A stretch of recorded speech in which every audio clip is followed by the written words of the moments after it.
For the next few minutes, you will witness some highlights of a spectacular and decisive operation. A few brief flashes on the screen will bring you the end product of years of training and planning and construction. The aircraft you will see took decades to develop. The men who jumped from them had to become experts in a matter of months, and they did. The operation was a great success. It saved thousands of American lives that might have been lost in bloody frontal assaults. But as you will see, we had to pay the cost of those saved lives in broken gliders, parachute silk, aviation gas, and 1,000 other items of supply and equipment. This is not a war that can be won by dollars and cents alone, but neither can it be won without dollars and cents. The money for gliders and parachutes, yes, and for bandages, come partly out of the war bonds you buy.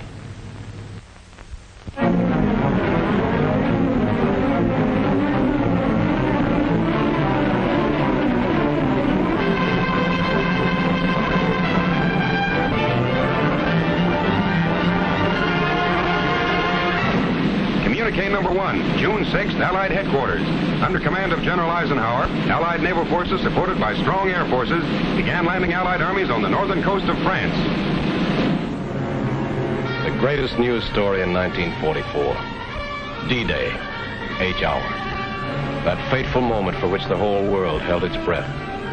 But in the night hours of D-Day-1, long before these first assault boats nosed onto the beach, American fighting men, troop carriers, paratroops, airborne infantry, and glidermen were already there.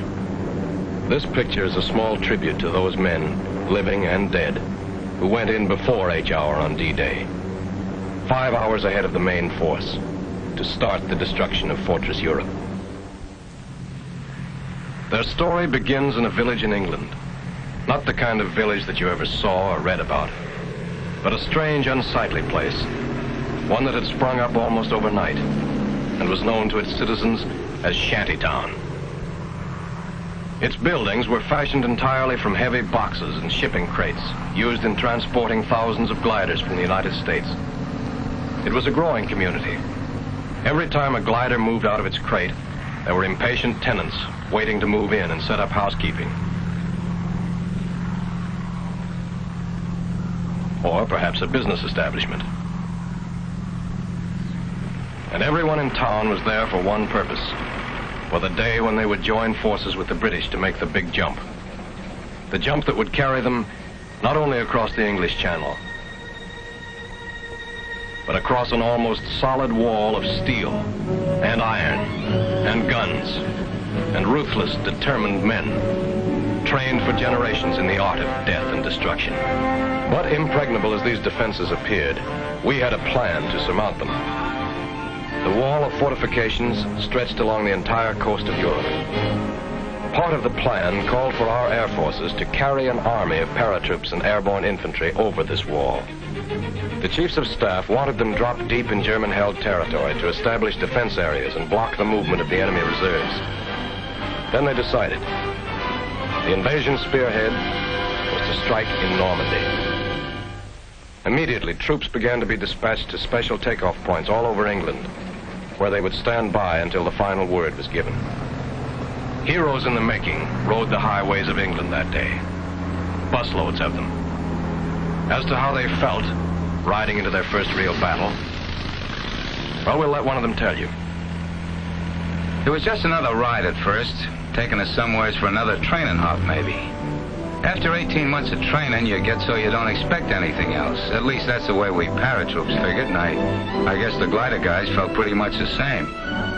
But we found out different. They took us to a sealed airport where nobody was allowed in and none of us allowed out. This didn't bother the hot-licked swingsters. We kept in shape with regular exercises and then maybe a game or two. We knew there was something cooking now, something big. And we spent any spare time we could find in reading letters from home or maybe writing one to the folks and that special girl. Invasion markings painted on every ship and glider brought the whole thing even closer to us. We'd soon be on our way. Money was passed out. The kind you can spend in France. They hadn't forgotten a thing we'd need. Neither had we. But when these were taken care of, not many of us forgot that for our kind of guys, knives and guns aren't enough.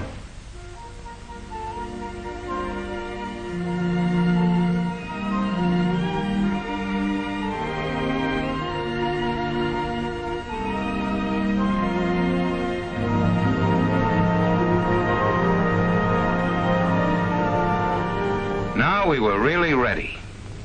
General Ike nearly tore his pants stepping over the barbed wire, but he didn't care. He wanted to talk to us. Ike had a lot of questions to ask. What's your name, soldier, he says. Where's your hometown? Who's the toughest man in the outfit? We told him we'd give him the answer to that last one when we got back. He inspected a few of the boys who really have to be tough. The Pathfinders. They go in ahead of all of us and plant signal markers so we can find a way. They live on a steady diet of danger. When Ike got through with us, we were all keyed up, raring to go. And then it was time. Most of these men had never seen real combat, but remember them. Look at their faces. They've seen plenty of action since. They're the boys of the 82nd and 101st Airborne Divisions. The men who faced von Rundstedt in Belgium, stopped them cold at Bastogne and Stavelot.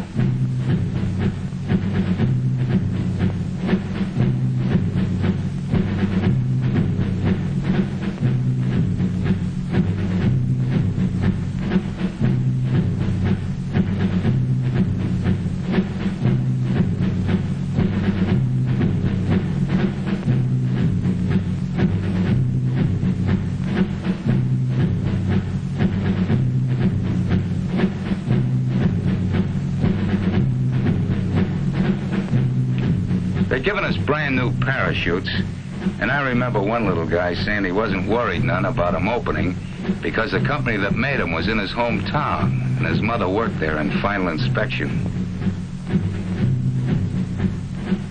A few of the outfits got the idea they ought to show the Germans we had Indians in America. Here they are. Indians from the Loop, from Back Bay, and the Bronx. Climbing into the ship, some of us were loaded so heavy that we had to be shoved on board by the others or we'd have never made it.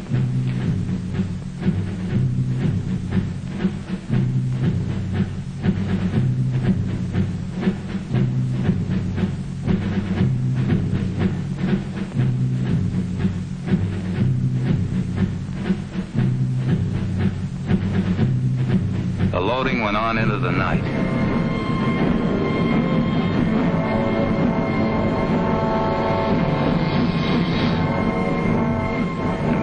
Places and ready long before takeoff time. Then we heard the roar of engines as the Pathfinder ships began hopping off.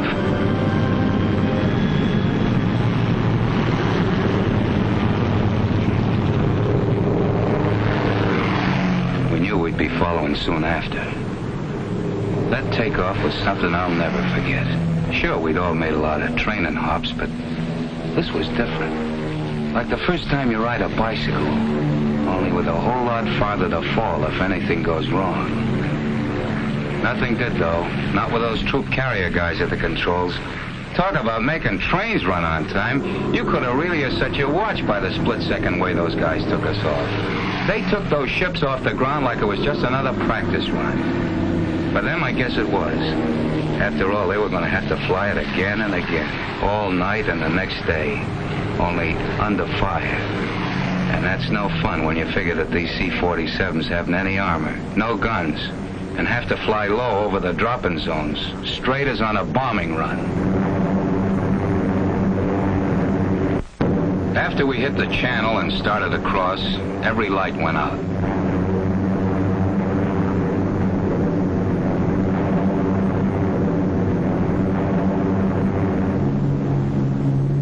We had no idea where we were when we got the order to stand up and hook up. That came so quick we didn't have time to do much thinking before we were over the side and starting that 400-foot drop into France. Thousands of us.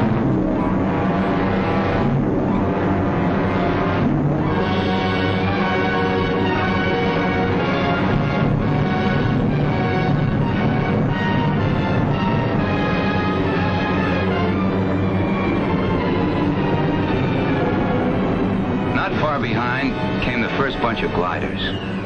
It seemed forever before they hit the ground. They were like clay pigeons for the German snipers. The glider pilots really had their hands full bringing those babies down in the dark that way. There were darn few signal lights to help them find their way. The Germans had caught a gun with crossfire almost from the minute they'd set down. They had to do their work lying flat on the ground. But those gliders got down.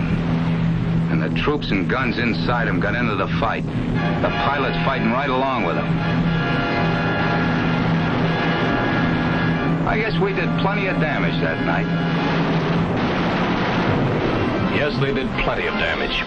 Blocking road junctions, knocking out bridges, capturing fields for airstrips, and all the while, out in the channel behind them, Navy guns kept slamming away at the beaches, softening things up for the big push that would begin at dawn, clearing the way for the biggest invasion in history, the greatest movement of men and supplies.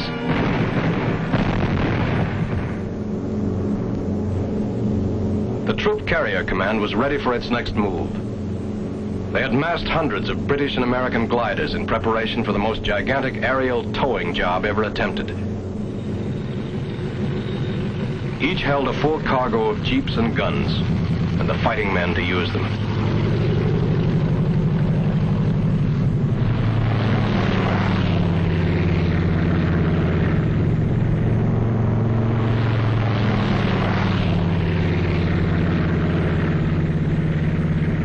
The lives and success of those who were already in France depended on the flight of this vast armada.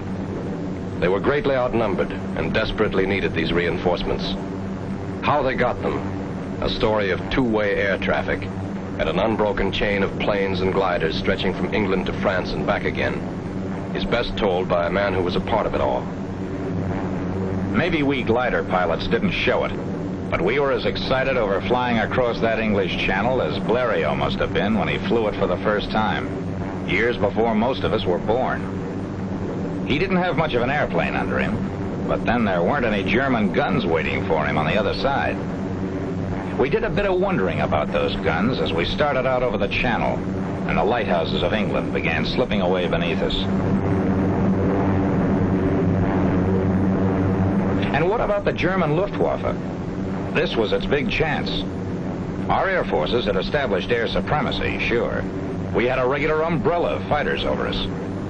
But if there was ever a time the German flyers would try anything to break through, this was that time. But we never saw a German plane. Approaching the French coast, the ack-ack and gunfire seemed harmless and far away. For those who were right in it, it was different.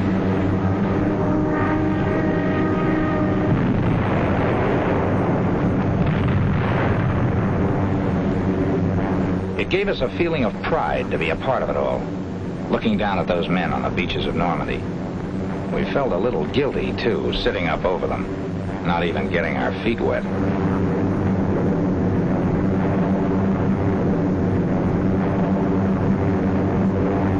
The Germans flooded entire areas to slow us up if a beachhead was established. We kept watching for those who had gone in during the night, but we only saw their parachutes. There was no sign of them.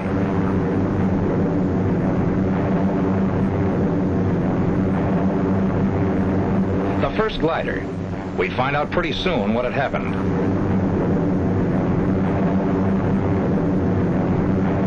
Cut loose. Roger. So long.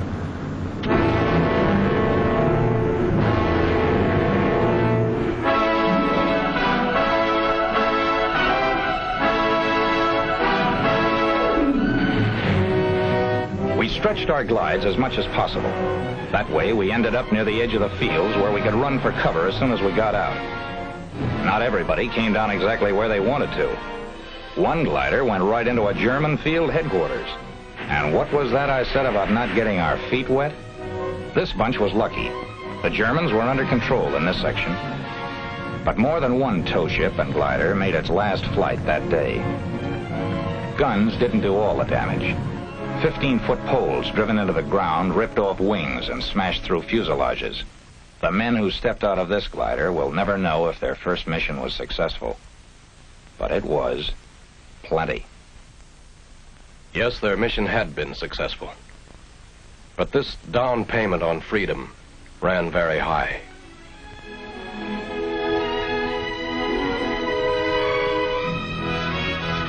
These broken wings served the highest purpose. They carried an army into Normandy. An army which spearheaded the Allied invasion, carried the fight for freedom right to the front door of those who had challenged it. A ring of steel and iron and guns and determined free men was closing in. Months and miles of battle lay ahead, but D-Day-1 was the beginning. Okay, troop carrier, where do we go from here?